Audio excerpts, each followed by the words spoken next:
Hi all, this is Dr. Shubharanjani. I am here with a new topic today. As my lectures are considered, I am making it short and simple so that you can understand it very clearly. And going to today's topic, I am going to discuss about neoplasia. And in layman's language, we can call it as cancer. So neoplasia, it is a vast topic. So I'll try to make it short so that you can understand it clearly and with touching every important points inside it. So coming to neoplasia, so what is neoplasia? Neoplasia means new growth, and the new growth that is formed is called a neoplasm or tumor. And by the way, all the new growths are not neoplasms. Okay, so neoplasm or tumor is a mass of tissue formed as a result of abnormal, excessive, uncoordinated, autonomous, and purposeless proliferation of the normal cell to the abnormal cell. So the neoplastic cells, they lose control and undergo multiple replication and form an abnormal mass of tissue.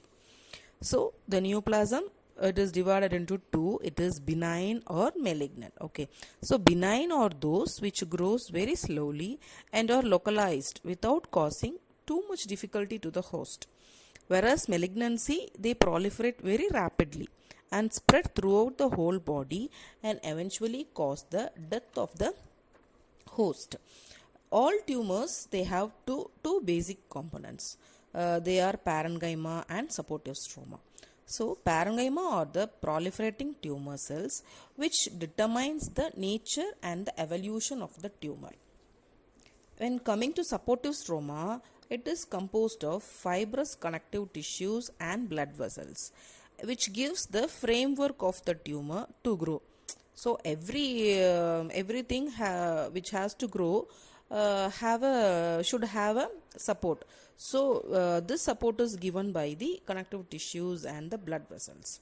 Okay, so there are different type of cell origins. Malignant tumors of epithelial origins are called carcinomas, whereas mesenchymal origins are sarcomas. Melanocytes, it is melanoma. Hepatocytes, it is hepatoma.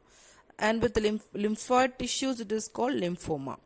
And seminoma for malignant tumor of testis, and so on.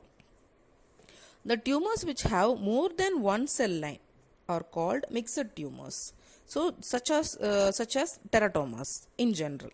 So coming to the characteristic of tumor, they are described under certain characteristics like macroscopic features, microscopic features, growth rate of the tumor, local invasion, that is a direct spread. And next one is the metastasis. Metastasis is the distant spread. So coming to the macroscopic features, these tumors have a different color, texture, consistency as compared to that of the surrounding tissue, because it is the abnormal tissue. So it will be different from the surrounding tissue with this characteristic, and they are seen as papillary, different kinds. So seen as papillary form, it is cauliflower like form. Then fungative, infiltrating means it is a deep spreading, hemorrhagic, ulcerative, and cystic types. Coming to benign, these are generally encapsulated, well circumscribed, and freely movable, whereas malignant tumors are usually irregular in shape. They are poorly circumscribed and extend to the adjacent tissues. It spread rapidly, right? So it mostly extends to the adjacent tissues. Microscopic features, they are arranged in different patterns, such as the epithelial tumor, mesenchymal tumor, hemopoietic tumor such as leukemia and lymphomas, and then anaplastic tumors. Considering the growth rate, as generally the proliferation is more rapid than the normal cells. These tumors, they enlarge depending on three main factors. It is the rate of division, the neoplastic elements which add bulk to the tumor, and the next is the degree of differentiation. So degree of differentiation, the regulation of the hormones are under the control of the growth hormone. As you know, we study in physiology about the growth hormones. It's another vast area. It is secreted by the growth hormones, which is secreted by the tumor cells, and they are the epidermal growth factor, fibroblastic growth factor, platelet derived growth factor, colony stimulating growth factors, transforming growth factors, and interleukinins. These growth factors which help to grow the tumor cells, help to grow. And coming to local invasion, which is a direct spread, the benign tumor form encapsulated or circumscribed masses that push aside the surrounding normal tissues without invading or infiltrating and metastasizing. Whereas in malignant tumors, they enlarge by expansion, they invade, they infiltrate, and they destroy the surrounding tissues. They extend throughout the tissue spaces, permeate the lymphatics, blood vessels, perineural spaces, and they may penetrate the bone marrows too.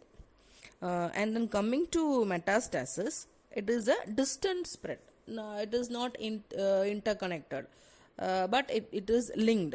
Metastasis is defined as the spread of tumor by invasion with discontinuous secondary tumor mass formed at the site of lodgement. So they get transported to the other distant area. So the benign tumor does not metastasize, but the malignant does, and it is a key point to distinguish between the benign and the malignant form. And the route of metastasis, we said about the lodgement, right? So it spread to the distant sites by lymphatic spread, hematogenous spread, and others like transcelonic spread that spread along the epithelial lined surface, and also via cerebrospinal fluid and implantations. While doing surgeries we'll implant certain things. So from that you can also, it's an unusual cause route. And then by the lymphatic route, coming to lymphatic spread, the walls of the lymphatics are readily invaded and a continuous growth of the lymphatic channel that is formed. It is called as a lymphatic permeation. So sometimes it form a tumor emboli.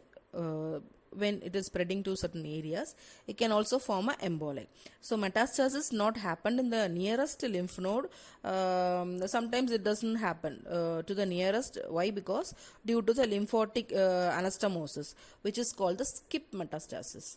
So it is not to the adjacent, the next lymph node, but it goes to the other due to the lymphatic anastomosis or any obstruction. You can say with the obstruction also it happens. So that in lymphatics that causes retrograde metastasis at unusual sites. So for example, we can say like metastasis of carcinoma prostate to supraclavicular lymph node. This is one of the important thing we see in the clinical aspect. Okay, so the supraclavicular lymph node is seen in the carcinoma prostate, and metastatic deposits in adrenals, which is from the lung carcinoma. So these are the spread via lymphatic drainages. And coming to hematogenous spread, the metastasis through blood vessels is a common route for sarcomas. And the common site of blood-borne metastasis are liver, kidney, lungs, brain, bones, all of which provide good soil for the growth. These are the major organs of the body. So every organ that is connected to the blood vessels. So obviously these organs will be spread through the hematogenous spread, and this they say the seed soil theory. This cancer cell invades the walls of the capillaries, venules and veins than the arteries. So the organ draining into the portal vein, they establish metastasis into the liver, draining into the caval veins. So into the caval veins directly it can metastasize to lungs too. Then coming to transcelomic spread, it invades through the serosal wall of the celiac cavity, and it can be implanted in majority of the body cavities. And next coming spread along with the epithelial lined surface, which is usually unusual.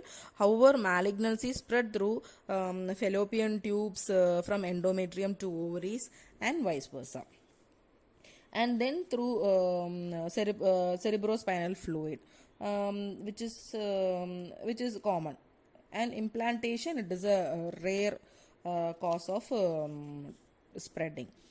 Then coming to grading and staging of cancer, here the grading is defined as the macroscopic and microscopic degree of differentiation of the tumor.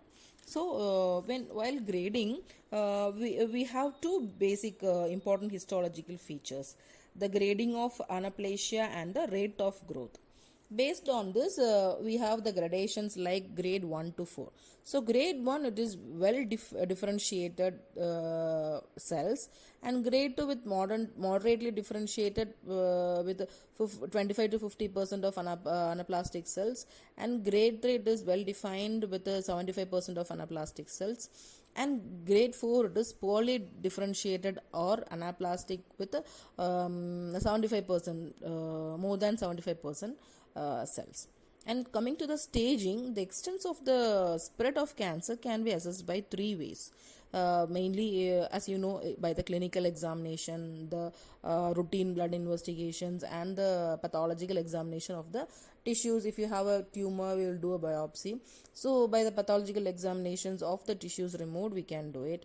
And the stagings, we'll do a TNM staging. It is for the primary tumor of the nodal, regional nodal involvement for the distant metastasis.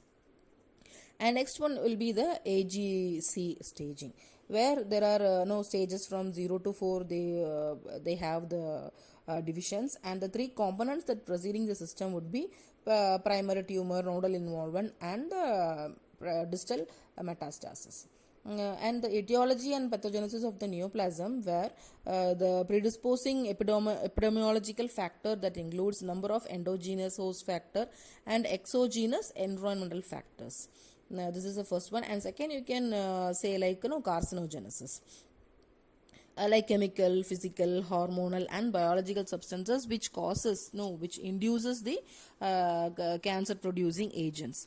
Well, coming to the first one, it is familial and genetic factors, and it can be according to the age, racial and geographical factor, environmental and cultural factors. It can be like pre-malignant lesions they have, and this is a vast subject, so I will make it simple. Then carcinogenesis, here it means the induction of the tumor, and the agent which induce the tumor are called as carcinogens. Carcinogens are a variety of extrinsic agents which are broadly divided into four groups: chemical carcinogens, physical carcinogens, hormonal carcinogens, and biological carcinogens. Biological carcinogens are chiefly viruses. Okay. And then coming to the clinical aspects, the main clinical aspects here for the neoplasias, you can predict it. Okay, so the significance are the two major aspects, like the tumor host interrelationships and laboratory diagnosis. And the major effect on the tumor on the host, it shows like local effect. Both the malignant and the benign can cause local effect on the host due to their size and location. And the sum of the local effect of tumors, they are the compression, mechanical obstructions, then tissue destruction, infarction, ulceration, and hemorrhages. Next is the cancer cachexia, which means the patient with advanced and disseminated cancer terminally has asthenia, that means emaciation. Then anorexia means no hunger, together which defined as the cancer cachexia. Then it's a fever, it is an unexplained origin of the fever. It comes with every type of carcinomas and neoplastic syndromes. Here the patient develop in advanced cancer which are not explained directly or indirectly with the by the tumor, because it can affect all the systems of the body. It can affect the endocrines, bones, muscular systems, everywhere it can get affected. They have symptoms like Cushing syndromes, hyperkalemia, clubbing fingers, polycythemia, malabsorption. Dermatitis can also be associated, which comes under this paraneoplastic syndromes, and many syndromes are coming within that. Then the tumor agents, which we find out, like the two tumor antigens, they are the TSA, tumor specific antigens. It is located on the tumor cells but not on the normal cells. Then it is the tumor associated antigen, TAA. It is present in tumor cell as well as in some normal cells we can find it. So CD10 antigen, it is seen in the early B lymphocytes, which is seen in B cells leukemia. And then PSA, prostate specific antigen, which is expressed by normal as well as malignant prostatic epithelium. It is seen during, we'll do the investigations, right? And the diagnosis of the carcinomas, the most certain and reliable method which has the main histological examination of the biopsy. So histological method, cytological method, histochemistry, cytochemistry, immunochemistry, and they do with the tumor marker biochemical assays.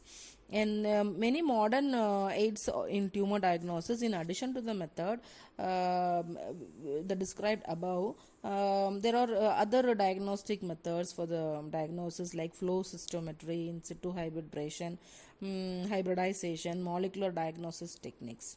But mostly, these modern aids are of less help, and but nowadays modern technology, they are using it. Cancer, it is easily diagnosable, and patient we get with the symptoms. We can, as far as our profession is concerned, we can know it. Well, patient come with certain symptoms. And for the treatment side, we can say like the removal of the product of the product, and by radiation, and they give chemotherapy, and chemotherapy and medicinal management for the sustaining of the person's life. We proceed with all the medical management.